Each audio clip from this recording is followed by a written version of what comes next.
inspiration. In this group, I get nothing to say nice. Okay, it can't be you then. Well, I think it might. I don't know where Jackson is.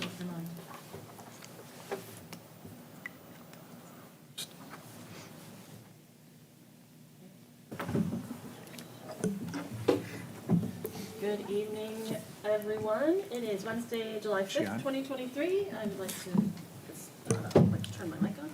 Good evening again, everyone. It is Wednesday, January 25th. I'd like to welcome you to our regularly scheduled city council meeting. As you know, we're running one day behind because we just wrapped up 4th of July yesterday on Tuesday. So welcome. And I would like to hereby call this meeting to order. The first item on our agenda is a pledge of allegiance to be followed by words of inspiration. And we're going to see if Pastor Traxel gets in before our pledge of allegiance is over. If not, someone here will offer some extremely wonderful words of inspiration.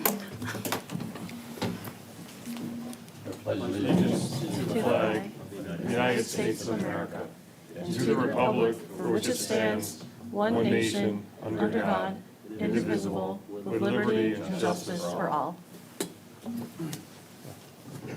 So not seeing Pastor Traxel, is anyone here who would love to give words of inspiration? Then I will do so. But I'd just like to say thank you to everyone for coming to the meeting this evening, and if you just bow our heads for just one moment. Heavenly Father, we thank you so much for the community that is Clawson. We thank you for giving us a city full of people who do have big hearts, and we thank you for your protection over us, and we ask for your blessings. In Jesus' name, amen. That's all. Roll call, please. Mayor Milan, Here. Mayor Pro Tem Anderson, Here. Councilmember Sampson, Here. Councilmember Shepherd, Here. Councilmember Tinlin. Here. That's everyone. Thank you. First item, the next item on our agenda will be approval of our agenda. Madam Mayor, I'd like to make a motion to amend the agenda to add as item 7A, a recognition for a young man that's here, Mr. Eli Gary. Support. Okay, we can do that, and then we'll just move back our item A, which is presentation of the school board ballot initiative, to item B. If everyone agrees to that, roll call, please. Councilmember Anderson, Yes. Mayor Milan, Yes, Councilmember Sampson, Yes. Councilmember Shepherd, Yes. Councilmember Tinlin. Yes. thank you. We have amended our agenda, and we will move on to that big item. Oh, no, we will not move on to that. We will move on to public comment for items on the agenda. If there's anyone here who would like to speak for items that are on the agenda, please come to the podium. We'll allot you 3 minutes. Please state your name and address. Good evening, Madam Mayor and Council. My name is Nate Hera, 413 Park Drive in Clawson. My question for the agenda item in question is relating to the school board special election. Is it true that there is a small presentation from the superintendent today, or is that still the case? It is. Can you check your microphone, please? Sorry, I'll try to speak a little closer to it. Thank you. So my question is to the nature of why we're having this second millage request on the heels of the 2021 special election. Specifically, my questions are, why is it a special election again? Why is it not entitled to the rest of the voters? We had basically 25% of the voters for the last millage, which kind of shortchanged the other 75%. At that time, there was mention that we have way more, quote, we have way more facilities than we have children to fill them. But the proposal of the 2021 activities was quite significant to upgrade all sorts of facilities, parking lots, and other equipment. I'm just trying to understand why this additional $25 million is required. And I'm a little bit concerned. I'm being told it's a no change to tax rate and a 0 mil increase. But as we researched further into the 2021 proposal that was passed by the 25% of the voters, they describe it as a net zero based on the first year millage change. But they disclose that subsequent years could be as many as 3 times that in change. So it really isn't a zero cost if it's only a zero cost increase for the first year.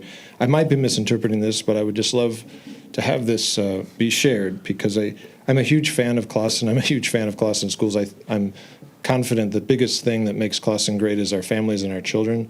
But we're facing as taxpayers a great deal of costs, not only for the schools, but also hopefully infrastructure improvements in the future. And I think we have to be very wise and choosy where this funding is going. And it's difficult to budget, perhaps for some people, what might be an unaffordable tax bill in some years to come. So I appreciate this matter being seen to. Thank you. Thank you. Your questions will probably be addressed in this upcoming presentation. So seeing no one else come forward, we'll close public comment and move on to item 7A, which will be proclamations and presentations. First one will be Mayor Pro Tem had a meeting with a young Eli Gary, and I'm going to just let him share that with you. We wanted to recognize Eli here this evening. Okay. Yeah, it's about a couple weeks ago, I was contacted by Eli's family saying that Eli was looking for a promotion within the Boy Scouts, and one of the requirements was to get engaged in civic and government affairs. And one of the requirements was that he speak to basically a government official and just kind of ask questions about government. So Eli and I, we sat down there and with his mother and my wife, we just kind of went over a few things. And I think Eli, is it 10 or 11? Are you 10 or 11? Okay. So for a man as young as he is, I was pretty impressed with his line of questioning. They say you can tell the, how should we say it, the ability of a student based on the questions they ask. I was quite impressed with the questions that Eli gave him. I tried to answer all his questions. Maybe I over-answered them at some point, but anyway, I was quite impressed with that. And I thought a young man like that could really be going places. So I thought at his young age, he's already moving along very well. And don't know how far he's going to go in life, but you may go near, you may go far. But we'd like to give you a presentation to remind you of where your roots are and where you're always welcome to be. So I guess if we could, shall we? So Eli, we need you to come Yep. to the podium. Okay. I guess, do we all go down? Or? Let's all go down.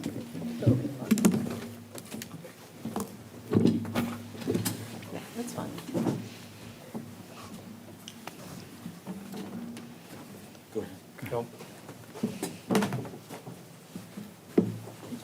Yeah, I was getting, I saw that coming. I just would like to get a copy. Sure. Comes here.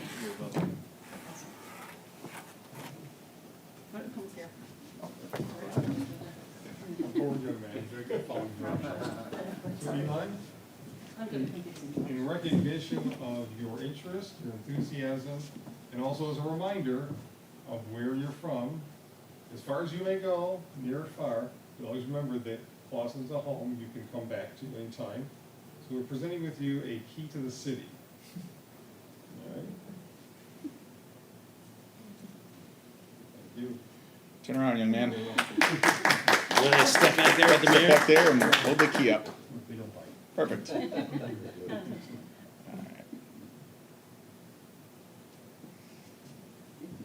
I'm going to get a close-up one of just you with the key. How about that? Eli, tell us what you learned from our esteemed Mayor Pro Tem.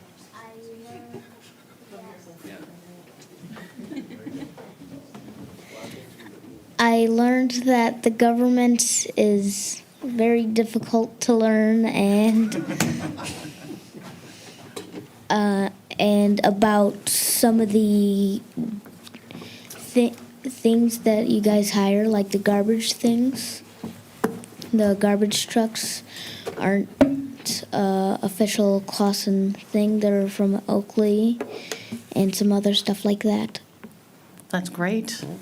Well, we're really proud of you, and we really appreciate all the things that the Scouts do for our community. I saw you at the parade the other day, I believe, or at the park, I don't know. I saw you over the past weekend, and I just want to tell you thank you for all that you do in your service and what you do with Cub Scouts, Boy Scouts, what you've done in Cub Scouts and are doing in Boy Scouts is what we do here, which is just taking a part of your life and sharing it with others and trying to make this place we call home better. So however you decide to do that, Eli, you're going to be amazing, and we really thank you for coming here this evening, and we're really proud to have you as part of our Clausen team. Thank you so much. You're welcome. Thanks. So nice, thank you.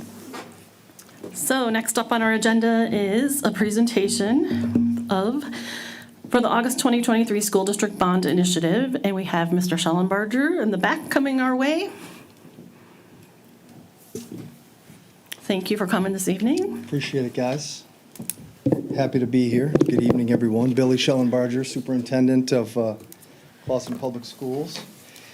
And I appreciate the opportunity to discuss our upcoming bond proposal for August 8th, 2023. But considering the questions that just were brought up in the public comment, let me dial it back a little bit and talk about the why of the entire project. I'll go a little bit, I'll start in a different direction. So in 2018 and 2019, that was my first school year here as the high school principal. So just finished my 5th year in the district. So in that school year, we had a new superintendent, and we immediately embarked on a fact-finding mission around exactly what the gentleman touched on a few minutes ago. Our facilities related to our student population. We had a problem. And if you look at our state and certainly our county, many school districts, all but 4 of the near 30 school districts in our county over the last 5 years have a declining enrollment. So it's a problem that everyone has. It's not just a Clausen concern. So with that, when you lose students and your buildings start to lose capacity, you have to make some decisions. So we have 5 buildings in our district: Shawm, Kenwood, Baker, middle school, and high school. And those were near 50 to 75% capacity, which is a concern. So you have to make some decisions and address that. And we, if you recall, in that 2019-20 space, there was some discussion around annexing with maybe Troy, with maybe Royal Oak. That was put on the table and then taken off the table. So we had to make some tough decisions around where do we go from here. So immediately Tim Wilson, the superintendent at the time, and the board and the administrative team started to embark on the options. So decided on a great one, and that was right sizing. So right sizing means that we move things around a little bit, and we're going to need to change some things and adjust some buildings and some facilities and operations. So what that looked like was the 2021 bond campaign. So that 2021 bond campaign was a $55 million campaign that was well supported in August of 2021. And the right sizing plan was as follows. It was to move the entire K-12 student population right across the parking lot to one campus, and truly right size. As you see, the middle school wing is probably about a month ahead of schedule. We're still missing an M and a T from the home of the Trojans on the front. As you drive by, you'll see there's 2 letters missing. They came in scratched, and so but that'll be done very, very soon. Anyway, that building is well ahead of schedule. Will be open for our middle schoolers to start the school year. And then we embark on the old middle school, and we transform that into a new elementary school where we converge Shawm and Kenwood students into one building. And that gives our roughly 1,250 students, puts them on the same campus starting in the 24-25 school year. So now you have a right-size situation with K-12, and what do you now do with our preschool and our childcare at the Baker building? We move them to Kenwood and we renovate Kenwood to the tune of about $6 million in the 2021 bond, and there's some more potential in the 2023 bond. So now you have Kenwood, which is your new early state-of-the-art early childhood center. Very, very important to our school district because A, it's a revenue stream, and B, it's a pipeline for students to, when they come to our Baker preschool, they often stay to the tune of about 7 out of 10 stay in the Clausen Public Schools pipeline. And again, every student right now obviously is very valuable to any district based on the declining enrollment that everyone's experiencing. And obviously as a public entity, public school, that's how we're funded. So very important that we are very competitive at that level in the early childhood space. So the Kenwood conversion will take place, and they will move in that 2025 January, maybe February of 2025. and that would complete all of the moving. So now, what do you do with Shawm and Baker, two buildings that we no longer need? Those are in the process. We're in the process of doing all the diligence with a hired broker. The district has hired a broker to, and those will be purchased and sold and for development. Single-family home development is the goal of the board. I can speak on behalf of them related to their intention to both increase property value in our city and promote opportunity for those who are here or not here, an opportunity to grow in our city instead of maybe having to leave because of size of their home, and whether it's a 3 or 4 or 5 person home, we want to give some opportunity. That's our goal. So bolster enrollment, win-win for our community related to the real estate piece and property value, and certainly an opportunity for our families to grow. On an aside, I've had at least 5 families reach out to me already, asking somehow to be at the front of the line related to purchasing a home if those things come to fruition, which I obviously have no control over, but I've certainly let them know that we would be keeping the community abreast of all of the happenings. So now you have a situation where you have K-12 across the street, you have Kenwood with our early childhood center, and you have Baker and Shawm no longer, and we're fully right-sized and in a spot where we can embrace the enrollment that we have, and we're hoping that this upcoming school year, there's some signs that it will steady, that it will level itself out. If we can stay in that 12 to 1275 space, that would be fantastic in terms of total enrollment. So we'll continue to work through that. But as you can understand, facilities and the pride in those in the center of our community are important for our kiddos, our staff, and our families. And I mentioned staff. That's a big part of this process too. There's a significant teacher shortage in our state, and opportunity for teachers like there has never been before. So for them to move around and go places where maybe they make a few pennies more, or it's a newer school, or a different opportunity closer to home, we need to stay in the game related to our facilities and for them, as well as obviously for our families. So that's the why and the history behind how we got here. 2 years later, we're deeply entrenched in the project, as you can see across the street. The gym, if you ever drive down Broadacre, has been bumped out and will be completed in about 40 days. Believe it or not, I know it might be hard to believe, being that there are no walls erected yet, but that will be done by Labor Day, we'll call it, and ready for school to begin. And we continue the process. The next big step is a year-long renovation, as I mentioned, of the old middle school into the new Clawson Elementary School. So that's the why. That's the why, and the right sizing and being fiscally responsible and making some tough decisions related to what we need to do as a community and a district. So fast forward to why I'm here today, to talk to you about the 2023 bond proposal, the why behind that, and certainly the what. So approximately a year ago, we were approached by our construction company with some tough conversations related to the almighty inflation. So that $55 million last June, they informed us at that point in time needed to be near $62 million, unfortunately. With the cost of materials, simply, the cost of labor, and the difficulties to attract labor, it was a concern.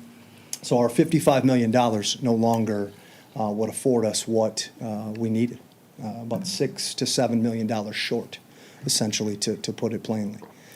So we talked about options. What do? We had some difficult conversations with them, the board, and we made some decisions around exploring and doing some diligence around what those options could be. Certainly one option is just remove some of the scope that was promised to the taxpayers in our community with the 2021 bond, and some of that would drop off. For example, our elementary gymnasium.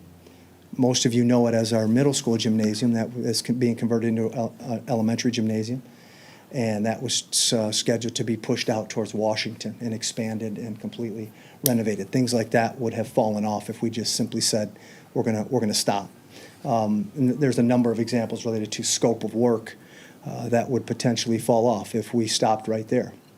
So we needed to make a decision. So our finance director, Kevin Terratuta, explored options related to additional bond funds.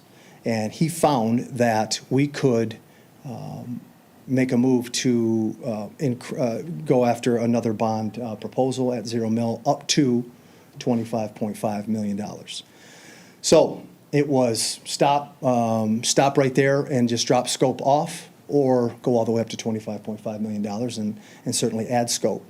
So the board then asked us to start to work with the community a little bit and have some discussion. So we started with the community forum. So we had done the diligence on options, then moved to a community forum to discuss those options. Do we just simply stop and not continue with that $6 to $7 million worth of scope work, or do we go all the way up to $25.5 million? From there, we formed a steering committee of 27, 2 of whom are sitting in front of me right now. Mr. Shepard and Mr. Raker were a part of that steering committee. That included teaching staff, community members, council members, administration, our construction firm, board members. So it was well represented. And we spent the better part of 3 months discussing all of these things. Where do we go from here?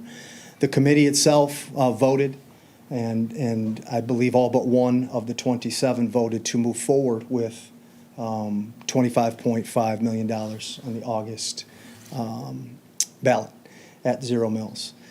So once we do that, we take that to the Board of Education that's our recommendation.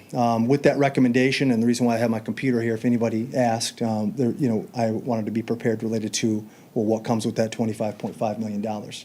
Wanted to be prepared with that new scope of work to walk through that with you if anybody was interested. So we recommend that to the school board. The school board then voted 7-0 to move forward with that on the August 2023 ballot at $25.5 million to finish the 2021 scope of work and work through our facilities and take the opportunity to really enhance them across the district. One other, I think, point that I wanted to address related to the gentleman's comments earlier in public forum was the why around the timing, the August ballot. We would have put it on the May ballot if we could have, from a construction perspective, lead time perspective. If this moves forward, we need as much time as we can get. So it wasn't an option to put it on the May ballot related to our timing. And I believe it was March when our board approved it. So the next ballot is August. So here we are, and that's why we are here. So with that, we put together a 2023 bond campaign committee, and Mr. Raker's participating in that, which we appreciate, as well as a number of other people in our community, again, community members, staff members, et cetera.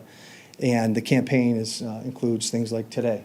Me being here includes, I'll be at the Lions Club meeting on Monday, Chamber of Commerce, where we just finished our door-to-door. I hope that you found either a door hanger on your door or had a conversation with somebody who knocked on your door. But we took 10 quadrants in the city, and about 40 people got on foot in the last week and went door to door.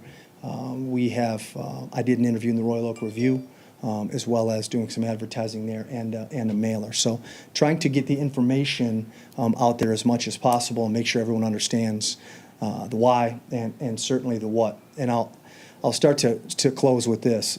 As I stand here with a decade, maybe plus a year or two left as a public educator, obviously being a public educator and servant to our community, our communities I'm a public school guy, and our communities and our country essentially we're built on public education and public school. It's very, very important to this community in particular as well. So with that, in the next 10 years and probably quarter century, this opportunity will never present itself again. This is a once in a quarter century, maybe 30, 40 year opportunity for us as a school district and community to certainly enhance our facilities for the sake of our school community today, our community members, our student, staff, and families, as well as in the world of public ed. And as a school of choice, we're surrounded by other schools of choice. So students have options. Clawson kids have options. But about 30% of our student population here is from Pontiac Southfield, Oak Park, Madison Heights, Royal Oak, handful of other Oakland County, Waterford. And it's in a space where West Bloomfield and Waterford and Madison Heights and Ferndale, you name it, and Birmingham and Bloomfield and Troy now at at $500 million from a bond proposal perspective. We need to stay in the game, and this is our opportunity to do so at no additional tax increase to our residents, which we know is important, which we value our residents, we value our community. I'm here because of that value. I'm here because of that passion for this place, and obviously very passionate about our kids and our school community, and this is that opportunity for us to really have some value. In a small district, we're the second smallest in the county, we don't often get that. We don't often get that. If you walk some of our halls, you would see that. And, cracking floors and old paint and ceiling tiles that have stains in it from water. And I would offer anyone the opportunity to walk those buildings with me and show you that myself, because it is true. So a fantastic opportunity for our school community, and we're looking forward to August 8th, as our history related to bonds such as this in our community has been very positive and successful. So we're hoping for another one. So that's the why behind the process and the what. There is some more what, in terms of what we'd actually be doing related to this bond, but I'm happy to answer any questions around any work that we're doing or thoughts, but that's it in a nutshell. Does anyone have questions? No, I'm glad you pointed out the Troy bond that would pass, that was last year, wasn't it? It was in May, Yeah. and that was a $400 tax increase to all residents, $555 million bond. Yeah. So just putting in perspective for our community, what that means. Obviously, it's due.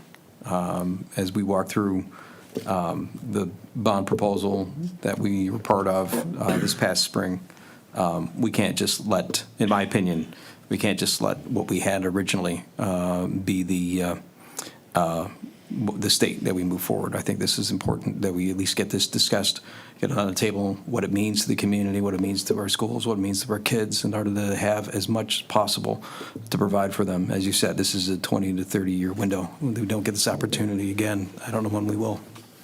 And I appreciate that. And at one point in time in 2019, there was a conversation in our school board meetings about if we don't embark on one of these paths successfully, it's very likely we don't have a school district. That was openly discussed and is in the archives of our board meetings as something that was a concern if we didn't make some tough decisions, which we appreciate the fact that our board made those tough decisions around the 2021 bond specifically.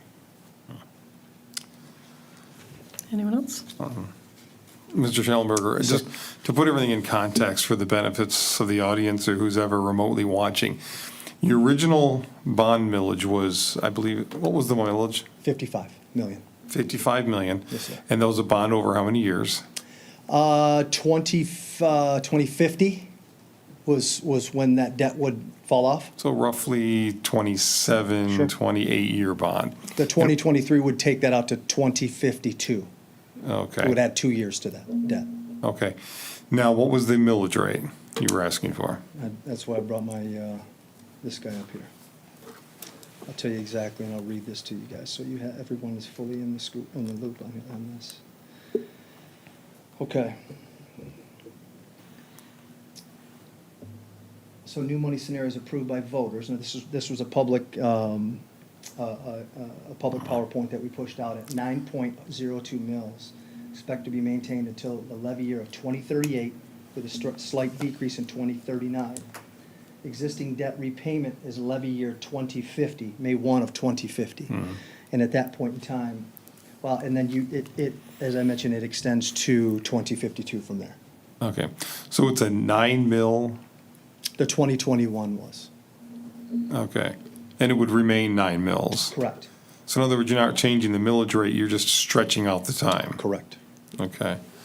So 9 mils, and right now our city treasurer informed me that 1 mil gets you around $450,000 Okay. in a year.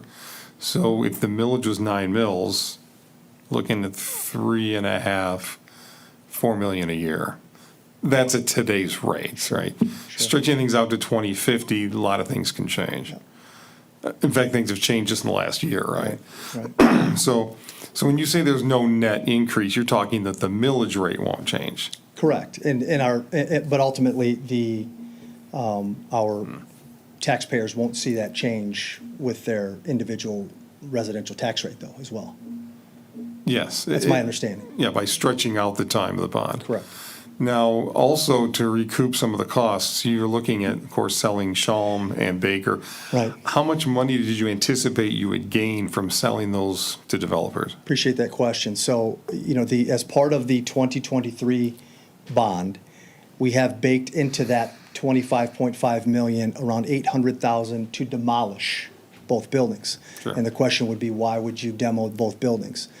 And I'll get to you, I promise you, I'll get to answer your question. So, number one, what you don't want is to not do that and leave that to a developer, and all of a sudden they change their mind, attempt to get it rezoned and rent it to a charter school or an entity that would compete in our community. It's quite clear that our residents, certainly in that neighborhood, would not be something that would be of interest to them. So we have baked into that 2023 bond to demolish that, and then also our broker believes that it would yield a higher sale price for us. So you do that with bond dollars, and then you sell it for our general fund, right? So that dollar amount that you sell it for goes to our general fund, which in turn goes to paying teachers, parapros, secretaries, et cetera. So that's the process. He believes that, I just saw it last week, his initial analysis show him $2 to $2.5 million. And Baker, we're working on a property line right now related to the baseball field and making sure we understand it. That could be a $750,000 to a $1 million sale on the Baker property. So all in, you could be $3 million plus. That would go back to our general fund with the public school system, which is crucial. If we have no general fund, which it's very low right now, we have some significant concerns. So so again, how much, about $1.5 million? How many millions did you expect to gain between the two again? 3, maybe? 3. Hopefully, Okay, roughly. maybe. I mean, again, there's a lot of Give or take, estimation yeah. there, sure. Sure. So $3 million is a relatively small percentage of the 50 total bond amount, which again is. 55 million for the 2021 bond that we're currently in right now. Right, but you're looking for a larger bond, right? 25 million more in August. And for a grand total of? 80 million. So 80 million over 25 years. Sure. So out of the 80 million, you're really looking only to get about $1.5 million for the properties, About 3 million. or 3 million, still small percentage of the overall cost. But when you're talking about our general fund, which operates at about 20 million, it's a large percentage for us in a small public school, to be able to add that to our general fund to operate. And again, stay competitive related to wages, salaries, things of that nature. That's crucial. That's important. That's important. Okay, well, just to let you know where I'm coming from, I had 3 children. They all went through the Clausen school system, K through 12. So as you know, we were heavily invested in the system, and I believe in it. I'm just concerned about the overall cost of the bond. I'll be honest with you, when the millage passed, there was a lot of angst among certain citizens because there are other needs the city has, and the taxpayers are one pot. And this bond drew pretty heavily from that Clausen pot. And now you're looking to draw a little deeper still. So, and also there's, as our one resident was concerned about, having the election in August, we'll call it an off-season election, Sure. tends to draw out a certain constituency, shall we say. And thus, there was a concern that maybe it should be in November when you've got a larger amount of the constituency of the city voting Sure. to get maybe a fair cross-section. Because what I really hate to see in the city is to have what I would call targeted constituency millages. For example, one might argue, well, the people who came and voted your current bond in are strong supporters of the school district. Those who are not so strong were somewhat underrepresented. Other constituencies could arise on different issues. And for example, you name it, it could be infrastructure, it could be all sorts of various public services. So I guess I'm just concerned that you've got a long stretched out bond. And again, did I hear right, it was 9 mills? 9.02, yep. Okay. So 9 mills times 440,000, you're talking right around 3.5 million a year. Important to note, to your point, certainly not hiding anything from any community members. You know, I spent in the rain last week walking, you know, Shenandoah and Langley and Selfridge and knocking on doors and waiting for people to come to the door to have a conversation in hopes that I would, and had about 30 of them. Most great, a couple of them tough. But we're certainly not hiding anything. We're certainly not keeping any information. Again, I rolled in from Gladwin, Michigan this morning to be here because this is important to make sure that our community understands what we're doing. Again, not trying to certainly hide anything related to timing. If our construction manager was standing right next to me, she would tell you that 3 months is crucial related to the work that we're doing and the needs and the lead time. So that's the reason why it's on the next ballot that it could be. So I respect your point. There will certainly be less voters. We know that. You know, but we wanted to, most of them, or many of them, I shouldn't say most, I don't, August would be the guy to answer that question, but many are, you know, are absentee. Obviously, that'll be a big part of it, and that's why we wanted to get information to their door, so they understood exactly, A, what was happening with the 2023 bond and what we were asking, B, where to go for more information, and C, who to come and talk to and spend time with if they have even more specific questions and they want to drill down. Happy to do that. But respect where you're coming from. Appreciate the support of your 3 kids and your family in this community and the school district. That's huge, and that's what we want. And we feel like this is important work to do to ensure that families like yours stay here. Okay, I guess my concern is this, 27 years is a long time, and a lot of things can happen. And there's other needs that have to be funded also. So I guess perhaps, again, everything you've done is open. The question is how many people are watching and paying Well, I attention. can't, those other needs, I mean, I'm in charge of our school district. That's my job, right? Absolutely. I mean, the other needs related to, you know, I got one guy who, Joe, we can laugh, who hammered me about the roads, right? A guy in Langley was like, well, and I said, that's not my space. My space is to be passionate about our school district and do everything that we can to ensure that our kids and families have the best. And that is what I'm doing. So the other needs and you know, I can't speak to that. I can speak to every single thing corner to corner related to our public school district here, and I'm happy to and proud to. But I respect that there are those needs, and that will impact a vote. Hopefully fewer than we would want, you know, or need. But I can respect that, absolutely. So I guess the concern perhaps our one resident had was, why don't you explain the timing issue a little better, why it couldn't be pushed to November? My only explanation I have for you is construction-based, is construction-related. So we sit in every single Wednesday in our OAC meetings, and that is owner, contractor meetings and architects. And there's 30 people in that meeting. And we talk about at nauseum product and labor and bids, et cetera. And that is the reason why the timing related to what we were doing in February when we closed out our conversations with our steering committee and moved it to our board and got it a vote pushed through in March. We needed it for construction-based timing reasons. If we're going to do this work and finish it, to be on the next ballot, and August is the next ballot. Beyond that, there is really no additional explanation or reasoning. It's on the next ballot, and it just so happens it's 2 years to the day from our first one. Okay. Anything else? Well, we do appreciate your walking through the rain, speaking with our residents. We It all was- know it how was fun that something. It is. was something. But Had an umbrella. transparency, I had an right, umbrella, so good. that was the good news. Good, good.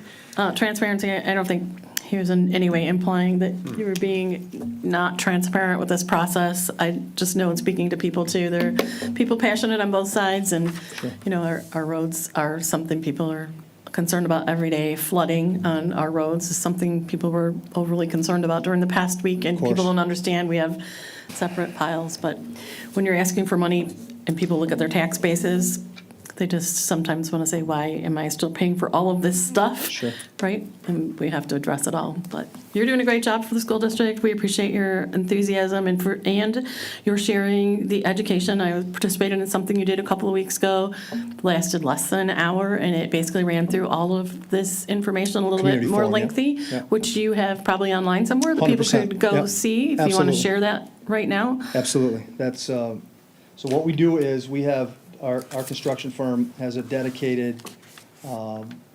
certainly we work through social media. And Jen Smolinski, who is a resident, is doing a fantastic job with that, as well as our own social media guru, Megan Hominick. So she's doing a fantastic job. So if you go to our website, you will find a 2023 Clausen Bond tab, and very easy to navigate, and all the information that you could possibly want. This presentation I just read off of the community forum you're referencing is all there in full transparency on our district's website. Wonderful. And it will continue to be on our Facebook and Twitter as the Vote Yes campaign, as well as their own that Jen's running. So. Great. Well, we thank you for coming in tonight, and we're grateful that you have information out there. Let the people decide Yeah, what's thank you. important to them, right? I appreciate the opportunity, everyone. Thank you. so much. Okay, moving on, we will move on to item 8A, which is consideration of approving the following consent agenda. Item 8A is minutes of the regular city council meeting held on Tuesday, June 20th, 2023, as presented. And item B would be a list of bills in the amount of $335,842.96. Would someone like to make a motion? Madam Mayor, I move to approve the consent agenda as presented. Thank you. Support.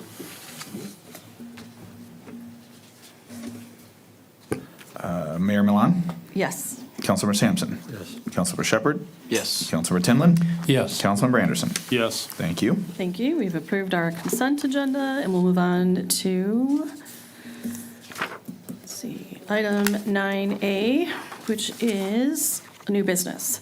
Item 9A is a public hearing and consideration of the second reading and adoption of an ordinance to amend the City of Clausen Code of Ordinances, Chapter 62, Solid Waste, Article 2, Collection and Disposal, Section 62.44, Eviction Notices. We had the first reading at our last meeting. I would like to call the public hearing to order. If anyone would like to come speak, please just come to the podium. Seeing no one move towards the podium, I will close the public hearing. Any comments for city council members? Then I would welcome a roll call. Gotta have a motion first. Oh, sorry. Madam Mayor, I move the second reading and adoption of an ordinance to amend the City of Clausen Code of Ordinances, Chapter 62, Article 2, Collection and Disposal, Section 62.44, Eviction Ordinance be approved and ordered published. Support. Now roll call? Councilmember Sampson. Councilmember Shepherd. Yes. Councilmember Tinlin, Yes. Councilmember Anderson. Yes. Mayor Milan. Yes. I shall publish accordingly. We will publish our new ordinance. Now we'll move on to old unfinished business. Does anyone have any old unfinished business? Then we shall move on to public comments for items not on the agenda. If you're here this evening and you'd like to speak to items that we did not discuss earlier on our agenda, please come to the podium. We'll allot you 3 minutes. If you state your name and address, we would appreciate it. Hello, it's me again, Nate Hira. I just am aware that we have an election coming up in November for city council and mayor. I happened to participate in the last city election, and during that election, there was someone on the ballot, Stacy Gomel, who diluted the vote quite a bit and in the end wasn't eligible to be running. I don't know how that exactly happened, but I wondered if there are any activities by the current city council to prevent that kind of malfeasance to the process that someone may or may not be participating in this coming election. I'm aware that, well, I'll leave it at that. And I just also wanted to thank the council for, this latest adoption of this ordinance change for the refuse removal. I think it's a great example of a surgical alteration to the city's governing charter that involved several opportunities for public readings, an involvement from the public if necessary. I think that is a great example of a very democratic and transparent process, which I think contrasts very much with the complete overhaul of the charter by 9 commissioners who had no chance of not earning their seat in that particular timing of that election item. So I am grateful for how, again, this surgical alteration was made, and I hope future ones are possible. Thank you. Thank you. Mr. Getschlag, City Clerk's report, and before you Is there anyone else? Is there anyone else for public comment? I don't Before see I anyone start moving talking? forward, so would anyone else like to speak for public comment? Saw the gentleman walk in and I didn't. I didn't see him walking up, so I just assumed we were Okay. finished. So thanks for helping, though. I appreciate that. So I'm going to, since we're moving on to City Clerk's report, I'm going to ask you a question that follows along with what Mr. Hara just asked. So we do have an election coming up. We have a deadline. Please state the deadline for people to submit applications for, we have 2 seats on City Council, and there is a mayor's seat. So if anyone would like to run for those seats, you have until July. I don't have it in my notes. I had it in last meeting's notes. I had all the election stuff from this election in my notes. I can look it up by the time I'm done. Okay, You know what? we have, The 25th? That's right. It's Tuesday, the 25th at 4 o'clock. thank you very much. Thank you, So Joe. you have until July 25th to pick up nominations and get them gosh. back. What is required to run is 25 signatures. 25 signatures. Minimum 25 signatures. And then could you please state, per what Mr. Hara was talking about, what the actual requirements are for someone to run for office in the city of Clawson? There is a piece of paper at the desk I could read to you. Oh my gosh, August. I mean, it's got all the rules. It goes all the way to the, how long you have to be resident, to Those are the critical age. things we'd like, Yes. if you could just state them publicly, because Mr. Hare is not wrong in stating that, that something slipped through last time, and we're not, there's no blame, there's nothing, we didn't place blame then, we're not doing it now, but these meetings are for informational purposes, and that should be basic information, just so something doesn't happen again, just saying. So how about you get that information, and we will hold city clerk's report. We'll move you down the line, and then you can share that information before our meeting's over? Sure. Is that possible? Just, it's right inside the door, so I can go grab it. I know, we always make it seem like people can go search things out, but sometimes They we can can. just provide information to people, and I'll then go it get just it. solves certain issues. Thank you so much. So we're going to put him on pause for a minute and move to the city attorney's report. Kara, do you have anything for us this evening? Good evening. No news for me tonight. Thank Okay, you. well, we thank you for being here. Appreciate it. Mr. Raker, city manager's report? Yes, ma'am. Mayor and council, happy new fiscal year. Just want to point out that our approved city goals and objectives for this fiscal year are posted in the showcase in the City Hall vestibule and right outside the chambers. We'll have them up on the website tomorrow, and our departments will soon have them conspicuously posted in their departments as well. The intent is for all of us to maintain our awareness on what was agreed upon for this year with a hopeful result that we are all pulling together and in the same direction. Last night was the conclusion of over a week-long observation of what I believe was a successful and safe Clawson 4th of July. An immeasurable thank you for their show of support belongs to the Clawson community. Thank you to the 4th of July committee, especially Mike Paquette and Bonnie Swoop and all their volunteers.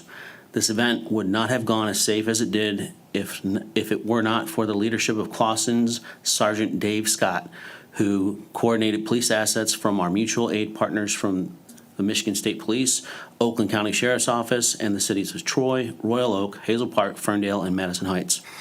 A big shout out to our very own Clawson DPW, who is often the unsung hero before, during, and after this event.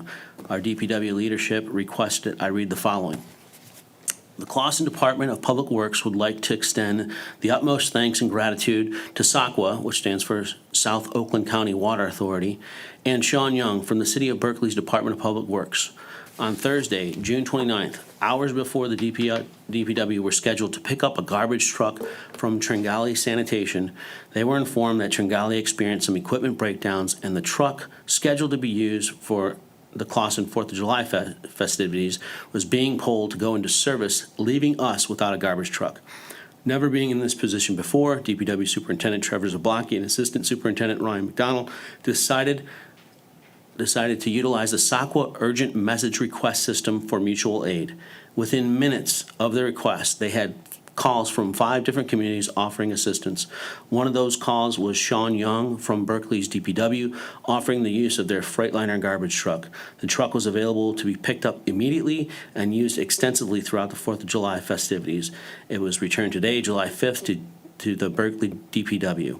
The City of Clawson and the Clawson DPW would like to acknowledge and thank Sean Young and the Berkeley DPW and their staff for their immediate and generous response for mutual aid.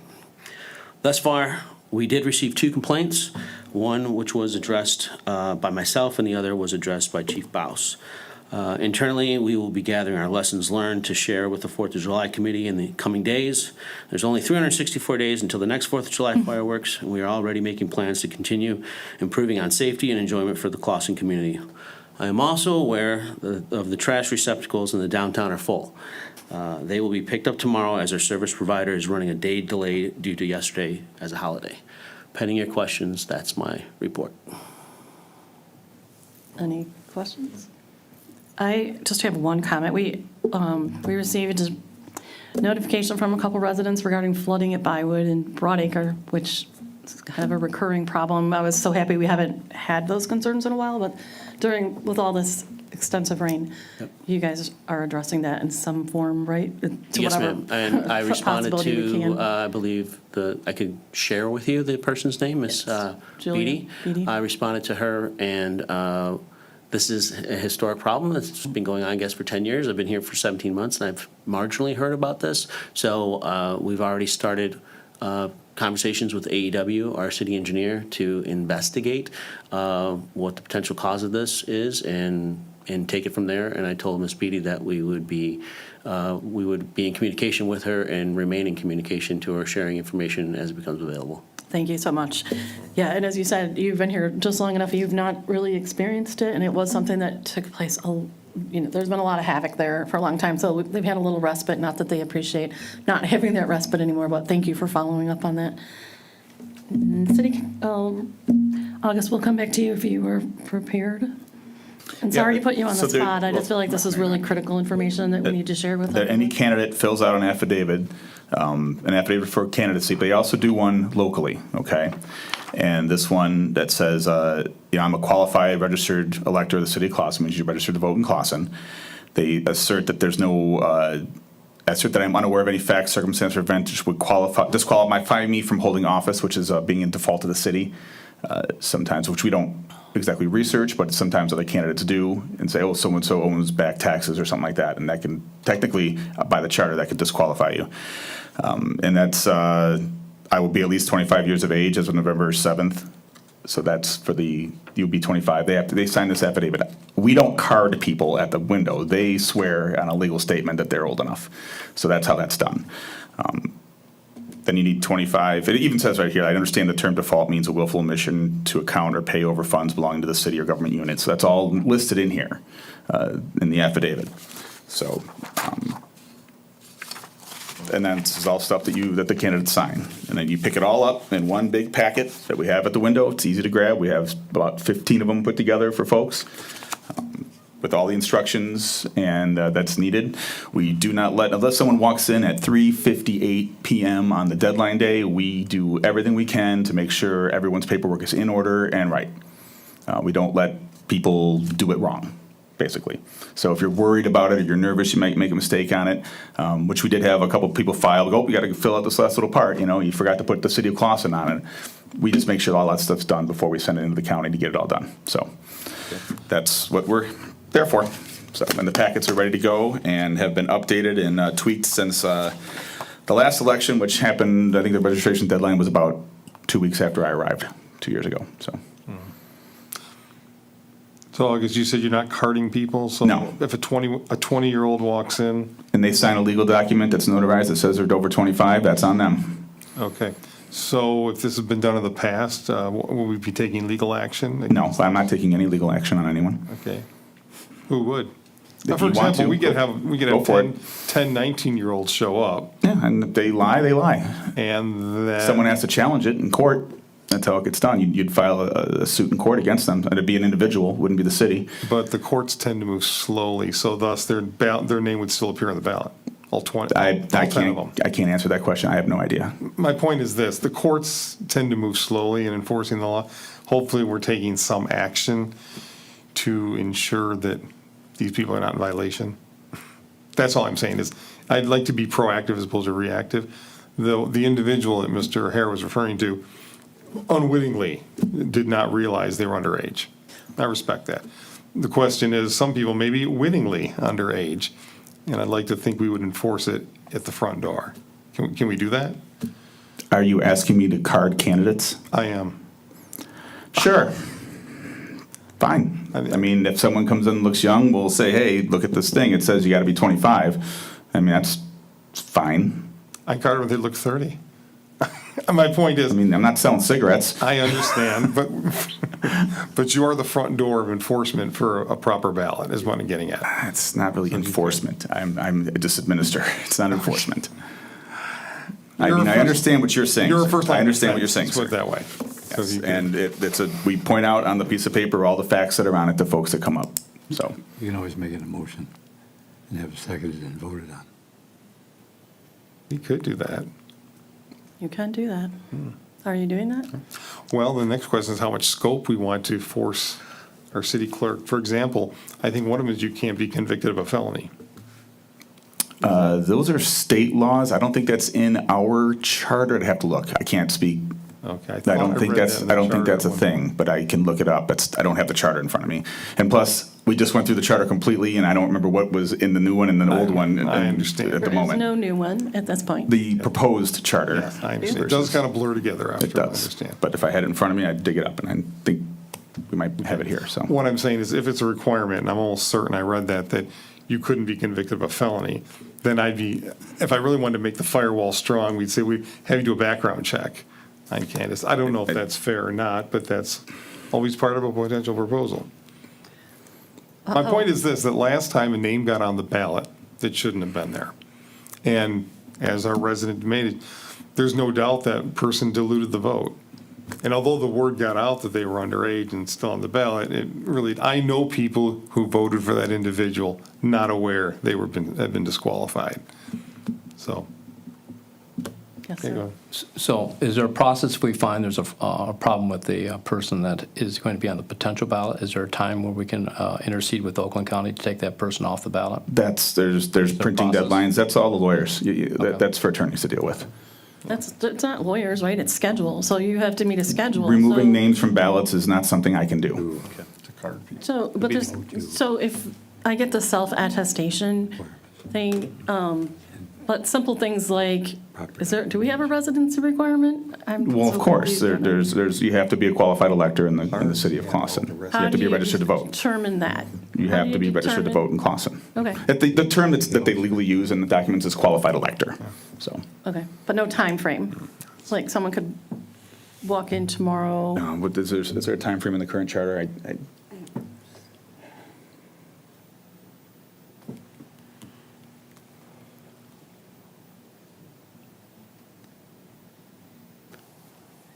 On the affidavit, it doesn't say anything about that, but Madam Mayor, if I may, it's just.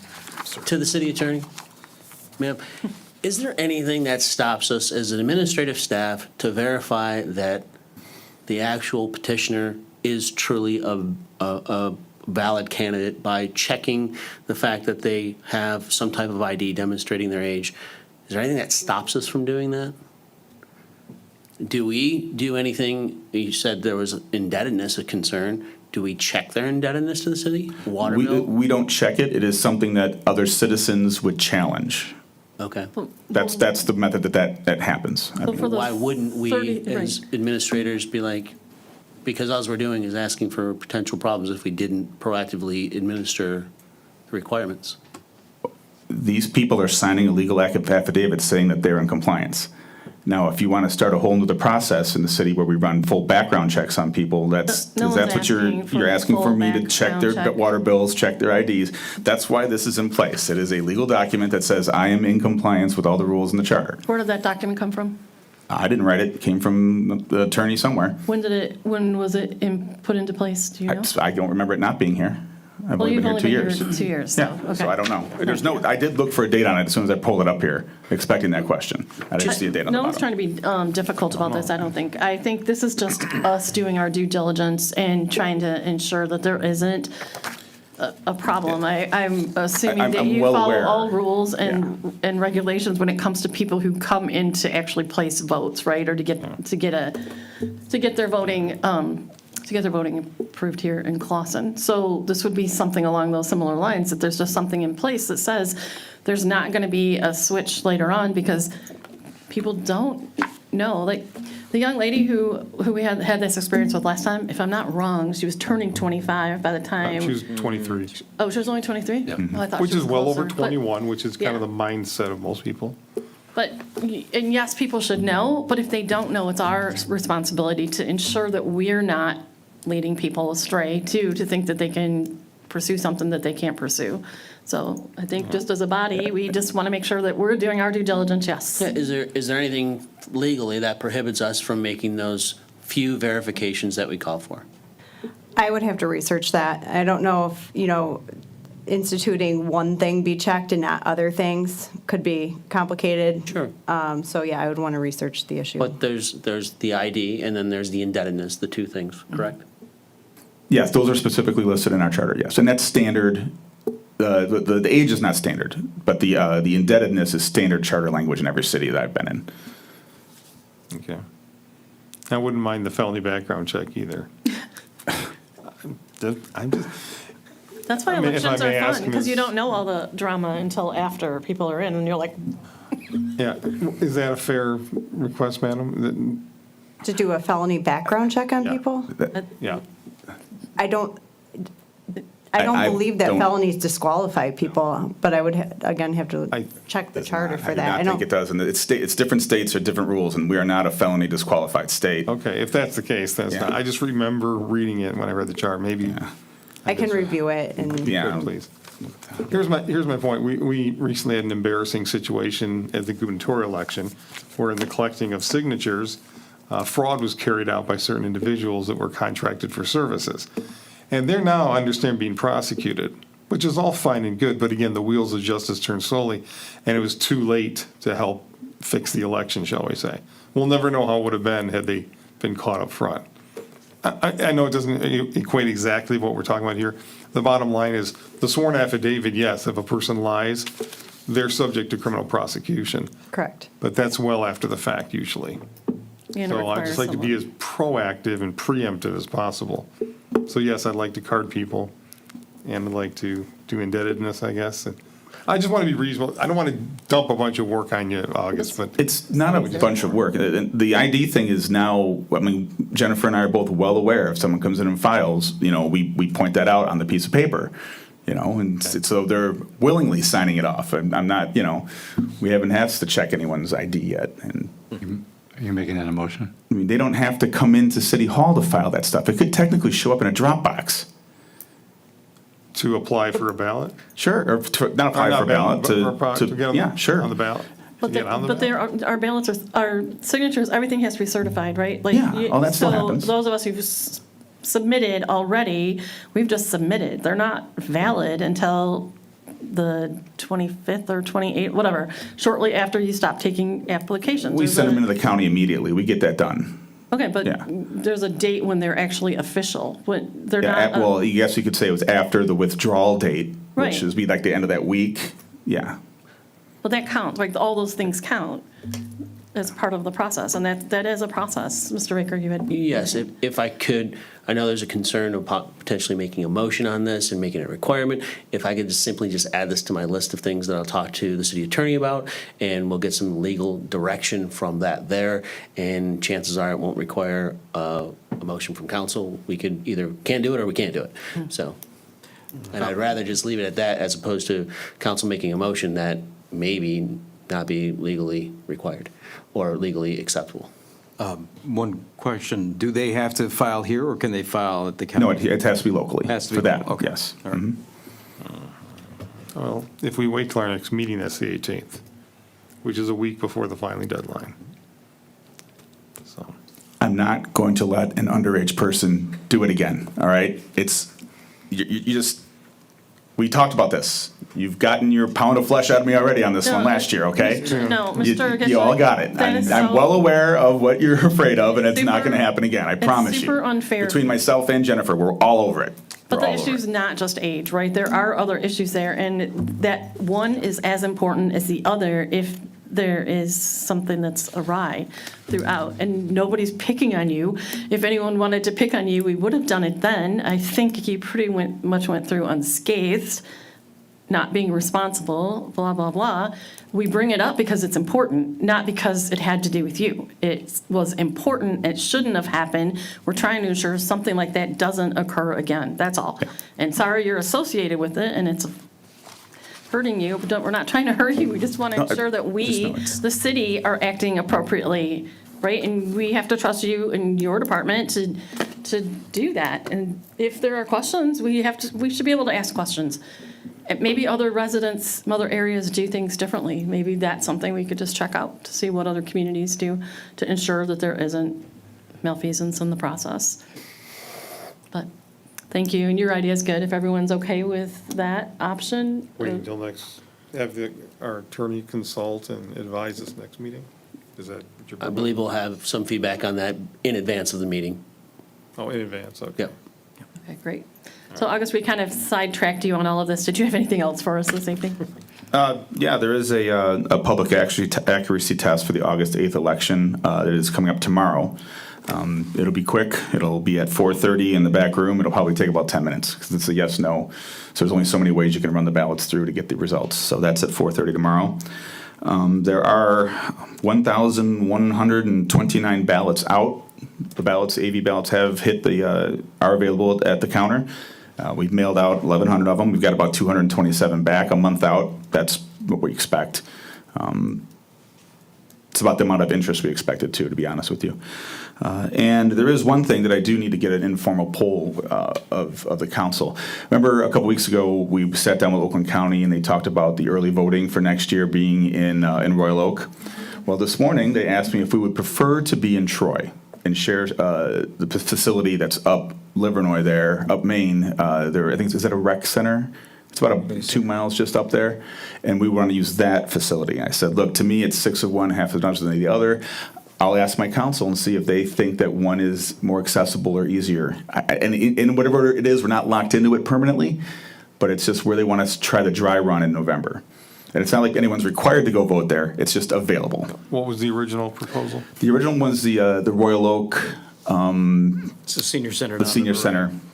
And And we would partner with Madison Heights for staffing that, the three of us. When do you need a determination on that?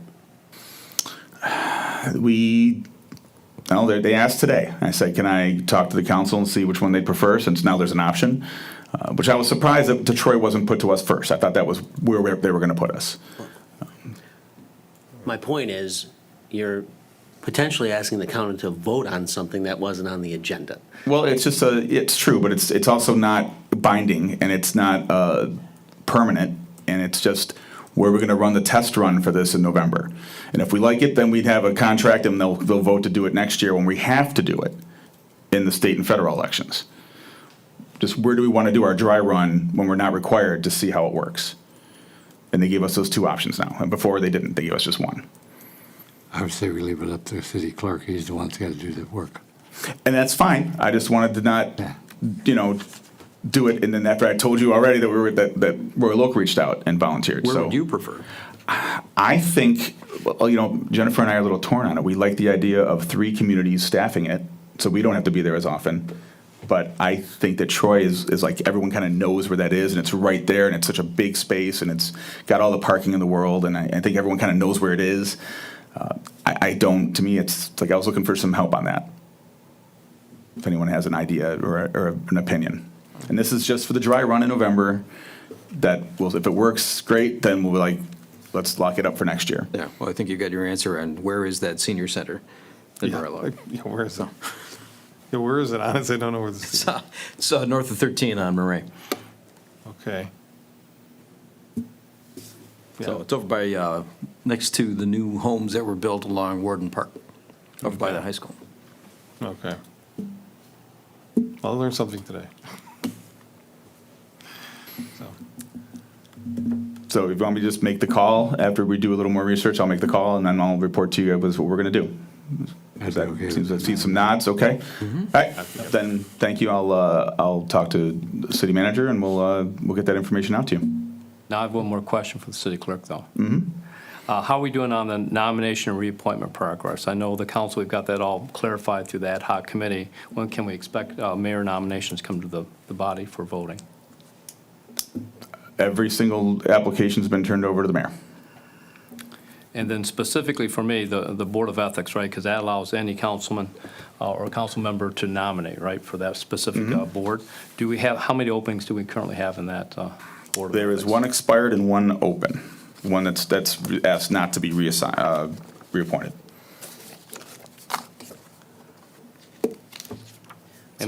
So you go ahead. And my last thing is, past discussions, right, in prior council meetings, if we do nominate as a council member for the Board of Ethics, that will be communicated to all council members for vetting. Remember we had that discussion? I don't recall. So if I may, Madam Mayor, my plan would be to have a total update as to where we are on all of this for the next council meeting. Thank you. So That's- both the policy and then vacancies. Yep. And then we can move forward from there at the following meeting. Right, that's what I was waiting for. I thought we were going to put it on the agenda and talk about it because you joined together as a committee to establish some procedures. You're They talking were about shared. in reference to the policy document itself? Referring to the process, and Yes, if you okay, want to call it the that's- policy, and the whole idea was figuring out process, right? So yes, that, but I think it would be nice to present it to council, but also to the public so that they understand what we're doing and how these decisions are determined and what has come from that. And then from that point, we'll begin nominating, but I don't want to begin nominating until we've gone through that process openly.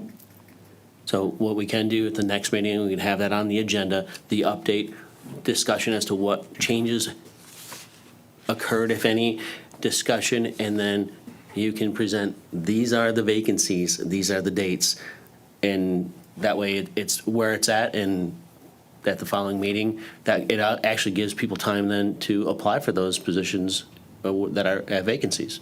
So, and then at the following meeting in August, we could potentially make appointments if that is the mayor and council's desire.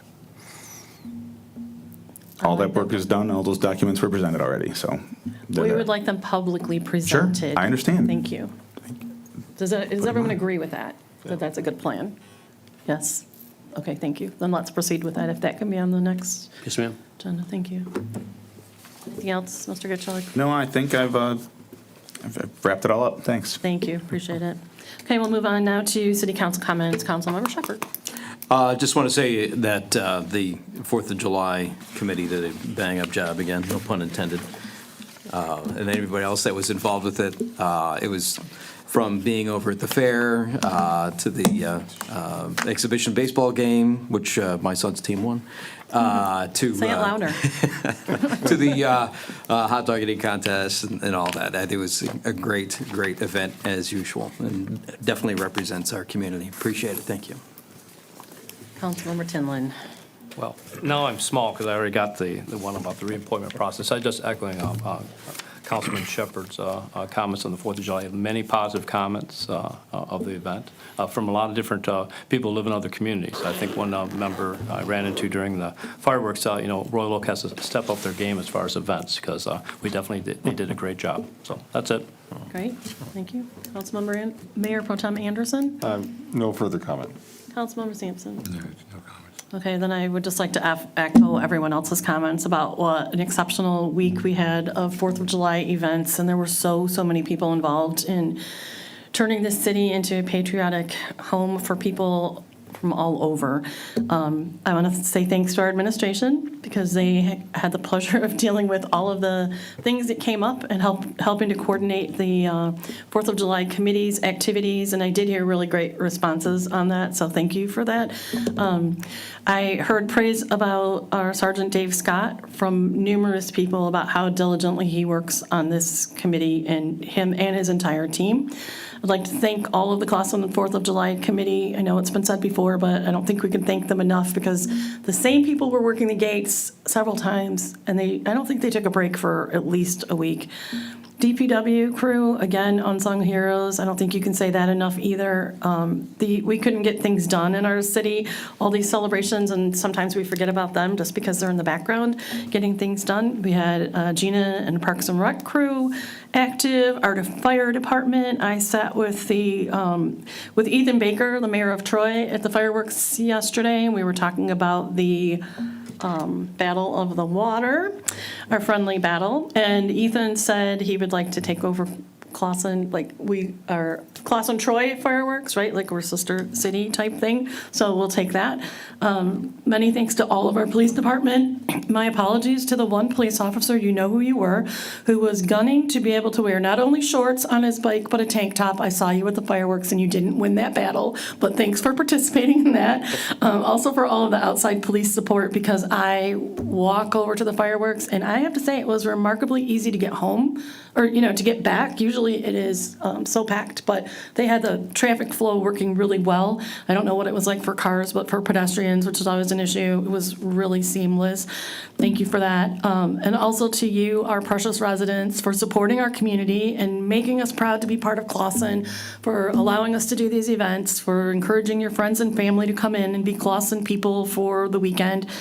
We couldn't do it without you or your willingness to allow us to do this. So that event is over, but we still have more fun in Clausen as the Cinema in the Streets. Cinema in the Streets. Thank you. I wanted to say downtown something or another, but right, Cinema in the Streets is this Saturday. It will start approximately dusk, right? The movie will start at, Oh, it starts about 6 o'clock. the movie can't start at 6 o'clock. You can't see. They have karaoke, they have. Oh, I was going to ask you what the events are, right? They So have the all kinds- movie they have all kinds of is games before. School of Rock, and Councilmember Sampson's going to tell us the activities because he's actively involved in them. Can you please say? I'm not actively involved in it, you're wrong there.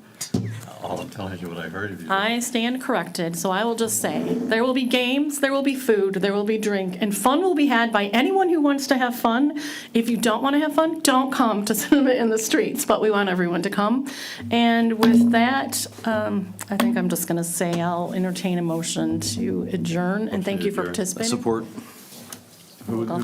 Anderson. Let's see, we're on Councilmember Shepherd. Yes. Tinlin? Yes. Anderson? Yes. Milan? Yes. Sampson?